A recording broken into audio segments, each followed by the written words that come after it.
National highway authority of ઇન્ડિયાના અધિકારીઓની સામે ગુનો નોંધાયો। તમે રસ્તા ઉપરથી પસાર થાવ અને કોઈ ખાડા કે રસ્તા ખરાબ હોવાને કારણે તમારી ગાડી સ્લીપ થઈ જાય, તમને વાગે, તમને કંઈ પણ ઈજા થાય તો તમે થોડી વખત ગાળો ભણશો અને તંત્ર આમ છે ને તંત્ર તેમ છે ને એવું બધું બોલશો, પરંતુ તમે એવું નહીં વિચારશો કે તંત્રની સામે ફરિયાદ કરવી જોઈએ। આ જવાબદારી કોની છે? નેશનલ હાઈવે ઓથોરિટી ઓફ ઇન્ડિયાની છે, તો એની સામે ફરિયાદ કરવી જોઈએ એવું તમે નહીં વિચારશો। કારણ કે તમારા મનની અંદર એક એવી ઇમેજ છે કે તંત્રની સામે તો કંઈ લડાતું હશે, સરકારની સામે તો કંઈ લડાતું હશે, પોલીસ આપણને દાદ નહીં આપે અને એમ કરીને તમે શાંતિથી છાના છૂપા ઘરે બેસી જાઓ।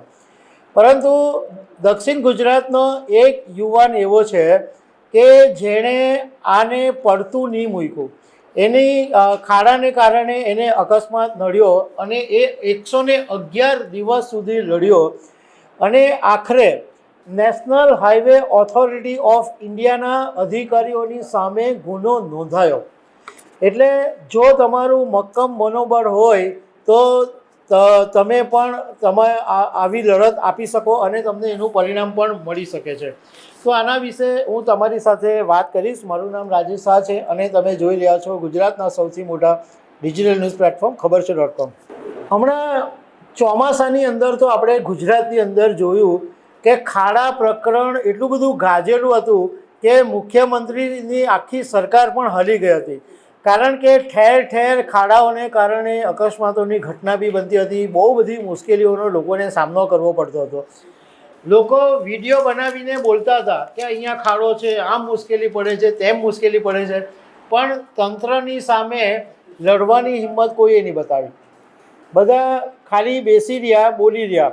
પણ ચાલો સરકારના કાન ખેંચીએ, નેશનલ હાઈવે ઓથોરિટીના કાન ખેંચીએ, પોલીસના કાન ખેંચીએ એવી હિંમત કોઈએ નહીં બતાવી।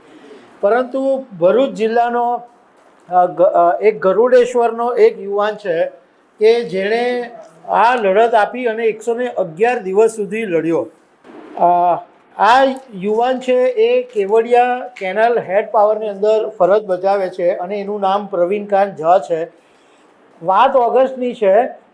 ઓગસ્ટ મહિનામાં આ પ્રવીણકાંત ઝા ગરુડેશ્વરથી રાજપીપળા તરફ જઈ રહ્યા હતા, ત્યારે એક મોટો ખાડો હતો અને એ મોટા ખાડાને કારણે એમની બાઇક સ્લીપ થઈ ગઈ અને એમને અકસ્માત થયો, એમને ઈજા પણ થઈ।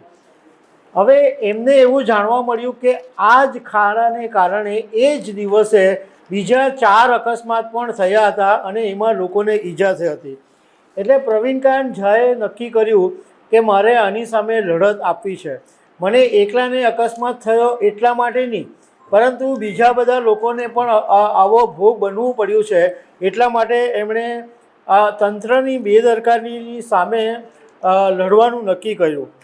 એમણે સૌથી પહેલાં ગરુડેશ્વર અને કેવડિયા પોલીસ સ્ટેશનમાં જઈને ફરિયાદ કરી, પરંતુ પોલીસે ફરિયાદ નહીં લીધી। પોલીસે ના પાડી દીધી કે આમાં ફરિયાદ નહીં થાય। એ પછી આ જિલ્લાના ડીવાયએસપી, એસપી સુધી રજૂઆત કરી, પરંતુ પ્રવીણકાંતને કોઈ પરિણામ નહીં મળ્યું। પોલીસે હાથ ઊંચા કરી દીધા એટલે પોલીસે ફરિયાદ લીધી નહીં। એ પછી એમણે જિલ્લા સંકલન અને ફરિયાદ નિવારણ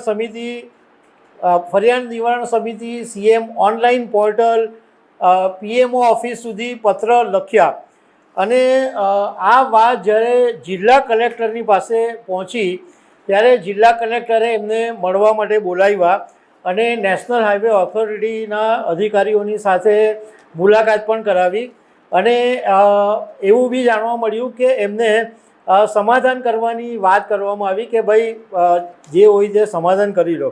NHAIના જે અધિકારીઓ હતા એમણે પ્રવીણકાંતને રસ્તો ઝડપથી રિપેર કરવાની ખાતરી આપી અને એવી પણ સલાહ આપી કે તમારા નુકસાનના વળતર માટે તમે ટ્રિબ્યુનલમાં જઈ શકો છો।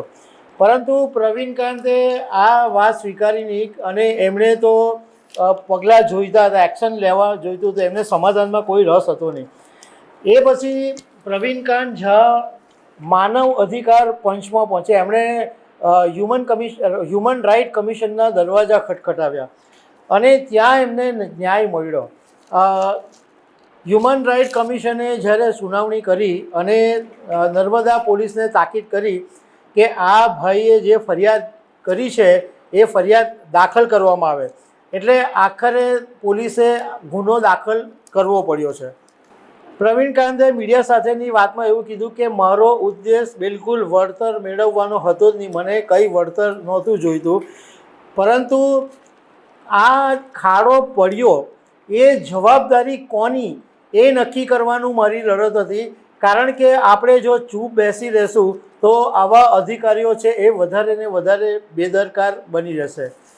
તો મોરલ ઓફ ધ સ્ટોરી એ છે કે આપણે ઘણી વખત આવા ભોગ બનીએ, પરંતુ આપણે લડત નથી આપતા.